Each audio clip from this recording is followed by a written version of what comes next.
Não aguento mais gravar esse vídeo sobre a Selic, mas esse é um ano de queda. Ó, a Selic acabou de cair de 11,75 para 11,25%. Lembro que eu gravei vários vídeos seguidos, subiu de 2 para quase 13 e agora a gente está em derrocada. Isso é bom? Isso é ruim? A gente vai ver no vídeo de hoje, tá? 97% dos investidores apontavam para uma queda de 0,5% e 2% apostavam numa queda de 0,75%. Ou seja, era muito previsível o que aconteceria. O que o mercado está projetando para o final de 2024 é uma inflação de 3,86%. É praticamente nada. E uma Selic de 9% no final do ano. Estava em 11,75%. Se chegar em 9%, eu estou falando de 2,75% de queda. E para 2025, final do ano que vem, uma inflação de 3,5% para uma Selic de 8,5%. E vamos então falar sobre como essa queda da Selic pode impactar o mercado, pode impactar a sua carteira de investimentos. E já te adiantando, não é nenhum bicho de sete cabeças, sabe? Vai mudar o planeta inteiro. Não vai mudar muito, porque já existia uma previsão onde a taxa ia cair exatamente isso, e caiu. Então, como não teve uma diferença da expectativa, a expectativa, de certa forma, já era projetada nos preços das coisas. Mas, querendo ou não, tem um impacto. E como eu invisto em 4 classes de ativos, em ações, em real estate, né, fundos imobiliários, renda fixa, que é caixa, e ativos internacionais, vamos entender o impacto em cada uma dessas classes e o impacto no seu bolso. Primeiro, nas ações. A principal consequência de uma Selic alta é a queda da inflação. Porque se você aumenta a taxa de juros, você tem um desincentivo ao consumo. Se você tem uma queda na taxa de juros, você tem um incentivo a consumo. Então você pega o mercado imobiliário, a galera começa a financiar mais, começa a gastar mais dinheiro, começa a comprar carro, começa a gastar uma grana, os juros ficam mais baixos. O que acontece é aumenta o consumo, aumenta a demanda, tem menos mercadoria no estoque, e a inflação e os preços eles acabam começando a subir com o passar do tempo. Como a inflação está muito baixa, isso pode acontecer agora. Lembrando que a gente saiu de uma inflação de 10% em 2021 para 4,62% no final de 2023. E tem uma pesquisa chamada de intenção de consumo das famílias, que é a ICF. Ela mede a propensão dos brasileiros ao consumo. Quanto maior, mais o brasileiro está disposto a tirar o escorpião do bolso. E desde 2021 os dados não param de crescer. O brasileiro quer gastar grana mesmo. E toda vez que eu falo alguma coisa, o pessoal reclama e fala: eu queria você ficar falando, é fácil para você e eu que não tenho dinheiro. E o brasileiro tá aqui, ó, querendo gastar mais e gastando mais. E aí, se o brasileiro quer gastar mais, o mercado gira, a empresa contrata, aumenta a renda, e é um ciclo, né, de crescimento. Esse ciclo de crescimento faz as empresas venderem mais, crescerem mais, ter mais lucratividade, investir mais no futuro, o mercado financeiro se aquece, o preço das ações sobem. Além de que, se eu tinha uma taxa de juros muito alta, eu olhava para as ações e falava: poxa, sem risco estou ganhando isso. Aí a taxa de juros cai e você fala: poxa, peraí, agora estou ganhando pouco, preciso tomar um pouco mais de risco. Então você tem o mercado se acomodando. Ações, de uma forma geral, têm impacto positivo no longo prazo. Não só por causa dessa queda, mas porque o mercado está esperando várias outras. Está esperando que no final do ano esteja em 9%. Já em real estate, que significa mercado imobiliário, a ideia é que exista uma remuneração menor para os fundos imobiliários, que são fundos indexados ao CDI de alguma forma. Porque você tem os fundos imobiliários que compram tijolo e aqueles que compram um título de renda fixa atrelados ao mercado imobiliário. Esses daqui devem diminuir a rentabilidade. Eu tenho 5 fundos imobiliários na minha carteira: CPTS, ALZR, BCFF, XP Malls e HGLG. Desses, quais que têm exposição ao CDI? Então, do CPTS 11, só 2% da carteira dele está exposto a isso, e do BCFF 11, 18% está exposto a isso. Os outros já não têm uma exposição tão direta assim, até porque são fundos de tijolo, galpão logístico e assim por diante. Aliás, por curiosidade, falando de fundos imobiliários, somando todos os proventos que eu recebi, já LZR, BCFF e HGLG, eu recebi mais de 1,5 milhão de reais só de dividendos. E aí eu vejo vários comentários assim, ó: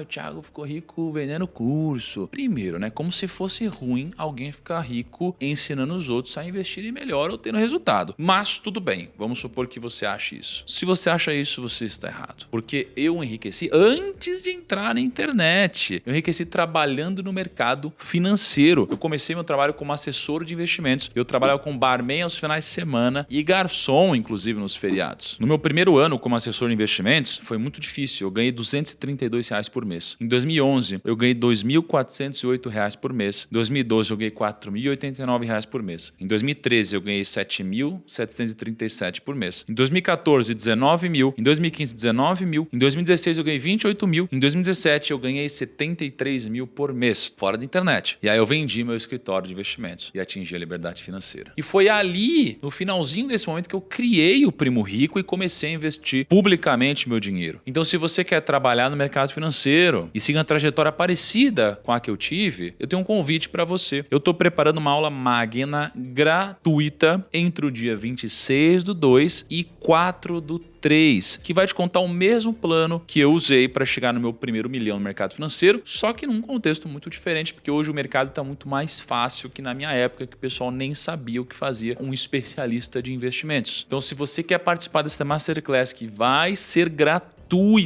e talvez se preparar para trabalhar no mercado financeiro, clica no link que está na descrição desse vídeo, coloque seu nome e e-mail e marque na agenda. Aí tem um ponto também, voltando aqui para o assunto, muito interessante falar, que é o efeito psicológico, né? Porque todo mundo fala, rende 1% ao mês os investimentos. Só que com a Selic em 11,25%, o famoso 100% do CDI vai para 0,9% ao mês. Então já não tem mais aquele 1% ao mês, óbvio. E aí isso causa efeito psicológico de que o seu dinheiro está rendendo menos. É diferente o seu dinheiro render de 1,2 por mês para 1,1 e ele ir de 1% para 0,9. Tem um efeito psicológico e você fala, meu, tá rendendo pouco. E aí as pessoas tendem a buscar investimentos com mais risco. E aí elas acabam indo para renda variável, tanto fundos imobiliários quanto ações. E a gente pode ver uma pressão compradora nos próximos tempos. E como fundo imobiliário tem muito mais investidor pessoa física do que em ações, é possível que a gente veja, inclusive no mercado com menos liquidez, demanda. 67,6% do volume negociado por fundos imobiliários é de pessoa física. Então o que você deve fazer? Investir de forma anticíclica ou antes de todo mundo. Geralmente essa é a lógica. Mas investir antes de todo mundo requer tomar risco e fazer algo diferente de todos. Então você vai contra a opinião da massa. Quando a gente fala de renda fixa e caixa, né, a gente precisa entender dois movimentos. Primeiro, o impacto no longo prazo da redução da Selic e a marcação a mercado. Então duas pessoas investem R$300 por mês e as duas investem por 50 anos. Uma investe a 11,75%, outra investe a 11,25%. A diferença, por mais que pareça pouca, ela é brutal. A primeira pessoa vai ter 8.300.000 no futuro, a segunda pessoa vai ter 6,9 milhões. Então é uma diferença de 1,3 milhão de reais. 0,5% de diferença. Então imagina o colosso, a diferença com uma rentabilidade de 0,5% para cima ou para baixo. E do outro lado você tem a marcação a mercado, que é o seguinte, se você consegue prefixar uma taxa no patamar de hoje e de repente a taxa de juros diminui muito mais que o previsto, você garantiu uma rentabilidade prefixada que não é mais acessível hoje. Então você pode vender antes da hora esse seu investimento, ganhando mais dinheiro do que os outros. Então não deixa de ser uma possibilidade para você pensar na sua carteira de renda fixa. Quando a gente fala de investimentos internacionais, é o seguinte, a taxa de juros lá está alta, está em 5,2 para 5,5. E se a gente fosse comparar com o passado, onde a taxa era quase zero lá, hoje lá está algo muito alto. E isso daqui pode até impossibilitar um pouco a diminuição da nossa taxa de juros no Brasil, porque, imagina, o Brasil não pode ter uma taxa de juros menor que nos Estados Unidos, porque senão as pessoas vão investir nos Estados Unidos, país mais seguro e com uma taxa de rendimento maior. E você tem que sempre olhar para o triângulo de Nigro, onde ele tem 3 pontas, a rentabilidade, o risco e a liquidez. Não dá para fugir. Agora, você olha para o índice dos Estados Unidos e o S&P lá tem um PL de 32,2. É uma loucura isso daqui. Eu vendi boa parte das minhas ações lá. E no Brasil, a gente tem um PL de 7,6 atualmente. Ai, tudo bem, o Brasil é o Brasil, os Estados Unidos é os Estados Unidos, mas assim, é muito diferente. Então, será que o risco já não está embutido aqui? Será que já não está precificado tudo isso? Bom, com um dólar abaixo de 5, ou até se estivesse acima, alguma coisa você precisa ter em dólar. A gente nunca sabe para onde vai o real, nunca sabe para onde vai o país, então uma diversificação é sempre bem-vinda. Resumo, taxa caiu, era esperado, pouca alteração, mas a tendência é de queda, pelo menos essa é a expectativa dos analistas. A gente vai se posicionando, já venho falando isso para vocês há muitos meses. E se você está comigo há muitos meses, você deve estar ganhando dinheiro. Grande abraço, até o próximo vídeo e tchau.